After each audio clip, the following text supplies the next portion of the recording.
अध्यात्म विश्व विज्ञान यूट्यूब चैनल पर अपने सभी मित्रों का सानंद पूर्वक स्वागत करते हुए अत्यंत हर्ष महसूस हो रहा है। मित्रों, एक हमारे जिज्ञासु और तर्कशील तर्कवादी मित्र का प्रश्न है कि गुरुजी, हजारों नहीं लाखों वर्षों से इस विश्व को अच्छाइयों में, कल्याण में और सार्थक में प्रतिष्ठित करने के लिए लाखों करोड़ों विभूतियाँ इस विश्व में आई, लेकिन वो परिणाम अगर हम देखते हैं तो हमें ऐसा दिखता है कि उनके आने का कुछ लाभ हुआ ही नहीं। आज भी हम उसी तरह है जैसे पूर्व में थे। जैसे आज भी छीना झपटी, छल कपट और मत्सर, द्वेष या समझिए कि क्रोध और विध्वंस और कट्टरता और अपने मत के प्रति आग्रह और अन्य मतों का तिरस्कार आदि आदि विषय आज भी उतने ही ज्वलंत दिखते हैं। ऐसा क्यों?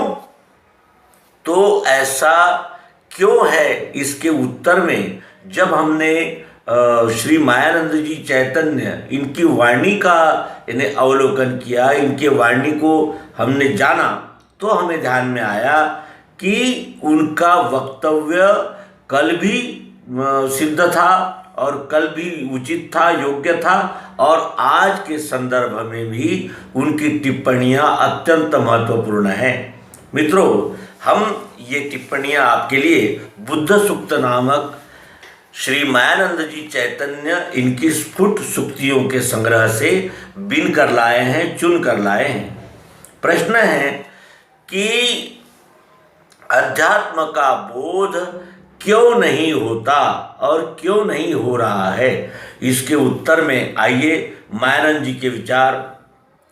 कृतयुग में वेद अर्थात श्रुति विस्तार पूर्वक थे, किंतु आगे के समय के लोग उतने बलवान नहीं थे और उतना ध्यान में रहना भी संभव नहीं था। इसलिए संक्षेप में उपनिषद तैयार हुए। उसके पश्चात भी संक्षेप होकर दुग्धामृत रूप गीता निर्माण हुई। ग्रंथ विस्तार से भ्रम बढ़ता है, ग्रंथ विस्तार से भ्रम बढ़ता है और ग्रंथ के रहस्य से अर्थात संक्षेप में सारभूत तत्व लाने से भ्रम कम होता है। इसलिए ऐसी घटनाएं होती है। इसी हेतु सदैव अनुभव दान ही करना चाहिए, जिससे भ्रम बढ़ने को अवकाश न हो। अनादि समय से केवल अनुभव देने की पद्धति यदि चालू रहती और उस पर ग्रंथ लेखन द्वारा इतना विस्तार यदि न हुआ होता तो इतने पंथ भी निर्माण नहीं होने पाते और भ्रम भी नहीं बढ़ता। किंतु उस पर ग्रंथ विस्तार होने के कारण यद्यपि विद्वत्ता का भास हुआ, तथापि विभिन्न मतांतर निर्माण होकर लोगों में भ्रम बढ़ गया और केवल शुष्क पांडित्य रह गया। अनुभव का नाम तक नहीं रहा। यह शब्द व्याख्यान कौशल्य भोग लालसा के लिए है, मुक्ति के लिए नहीं। यह ध्यान में रखना चाहिए। तो शब्द व्याख्यान कौशल्य, रोचक भयानक भावनाएं और सत्य ज्ञान देने के विपरीत लोगों को रोचक भयानक और अनेक प्रकार के कर्म कांडों में फांसने की प्रवृत्ति ने ही इस अध्यात्म विज्ञान का प्रवाह जन जन तक पहुंचने में रोक रखा है। यही इससे विदित होता है और इससे हमें जागृति भी मिलती है कि हम अब जो अध्यात्म विज्ञान का प्रचार प्रसार करें तो उसमें अधिक विस्तार न करें। ग्रंथ का विस्तार करने से शब्दारण्यम, शब्द ये महान अरण्य है, शब्द जालम महारण्यम। और इस अरण्य में जब मनुष्य की मति खो जाती है तो फिर शब्द से शब्द ही मिलते हैं और अनुभव युक्त ज्ञान न मिलने से मनुष्य अंधश्रद्धा, अंधविश्वास, पंथिक सांप्रदायिक विचारधाराएं इनमें लिप्त हो जाता है और उसका वास्तविक विकास और जिसे कहते हैं कि वास्तविक सफलता नरजन्म का सार्थक उससे नहीं हो पाता। और इसके लिए सबसे महत्वपूर्ण यह है कि तत्वदर्शन ही हमें यानी विज्ञान युक्त बोध देने में समर्थ है। और वो युक्ति है जिसे यूनिवर्सल साइंस या डिवाइन विजन के नाम से आज विश्व जान रहा है। ये पूर्वापार से चली आ रही हुई परंपरागत विद्या रुक गई, उसका प्रवाह खंडित हो गया और उसके जगह पोंगा पंडिताई और कामना प्रधान, कामनाओं को तुष्ट करने वाले अनेक प्रकार के जंत्र मंत्र आदि उद्भव हो गए और उससे अनेक देवतावाद, बहुदेवतावाद उदय हुआ। बहुदेवतावाद का अर्थ क्या है?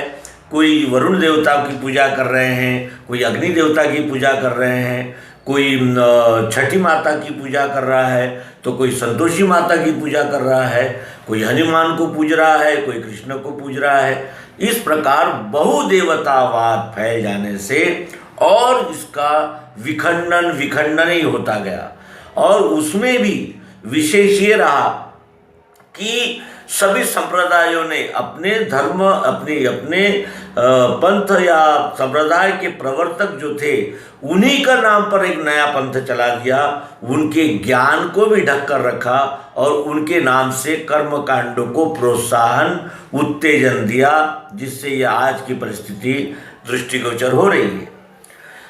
प्रतिमा स्थापना का उद्देश्य क्या था? वो किस लिए निमित्त बना करके उस मंदिर में उस मूर्ति की प्रतिमा की स्थापना करना और उस प्रतिमा का एक विशेष पूजा का समय निश्चित करना, उस समय सभी गांव वासियों ने उस मंदिर में इकट्ठा आना और वहाँ किसी साधु, सज्जन, परोपकारी महान व्यक्ति के विचार वहाँ सब में प्रस्तुत करना और उसका आचरण समाज में कैसा हो, इसकी दृष्टि से राजसत्ता, समाज सत्ता और धर्म सत्ता अर्थात सांप्रदायिक जो जन है ये सब मिलजुल कर निर्णय करे। इस हेतु से उन मंदिरों में प्रतिमाएं स्थापित कर दी गई। हमने उन प्रतिमाओं को स्थापन करके ये जान लिया कि ये मंदिर उस प्रतिमा के आड़ में हमारा है। यादव समाज मंदिर, गुर्जर समाज मंदिर, ये मंदिर, वो समाज मंदिर, ये समाजों के नाम पर वो एक प्रकार की संस्था, एक प्रकार का ट्रस्ट उदय हो गया। और ट्रस्ट उदय होकर फिर वहाँ संपत्ति के लिए झगड़े शुरू हो गए और मैं बड़ा कि तू बड़ा, ये महान कि वो महान, इस झंझट झगड़े में पड़ जाने से फिर वो आध्यात्म की ओर जाने वाली राह फिर कुंठित हो गई। और इस तरह फिर जो विद्वान जन है वो अपने अपने पक्ष का, अपने अपनी विचारधारा का अधिक से अधिक प्रचार, अधिक से अधिक मान्यता मिले और अधिक से अधिक लोग हमें जाने, हमारी विद्वत्ता का लोहा ले और हमें जिसे कहते हैं कि विशेष दर्जा, विशेष सम्मान मिलना चाहिए। इस आकांक्षा से जो बुद्धिजीवी वर्ग था, जो लेखन कौशल्य में प्रवीण था, उसने क्या किया? तो ग्रंथ निर्माण कर दिए। ग्रंथ निर्माण करने का उद्देश्य था कि जो गहन बातें हैं वो खुलकर सामने आए, उसके विषय में विस्तार से इस जगत को, इस समाज को समझाया जाए। लेकिन वो न होते हुए केवल शब्द पांडित्य रह गया, शब्द कौशल्य रह गया और उससे ही ये अध्यात्म विज्ञान की धारा यानी रुक गई, खंडित हो गई। तो आइए शब्द भांडार न बढ़ाते हुए सरल, सहज और अनुभव युक्त शब्दों से उपदेश कार्य करते रहें। यही हमारे उपदेश मित्रों को प्रार्थना करते हुए नर्मदे हर सद्गुरु भगवान की जय।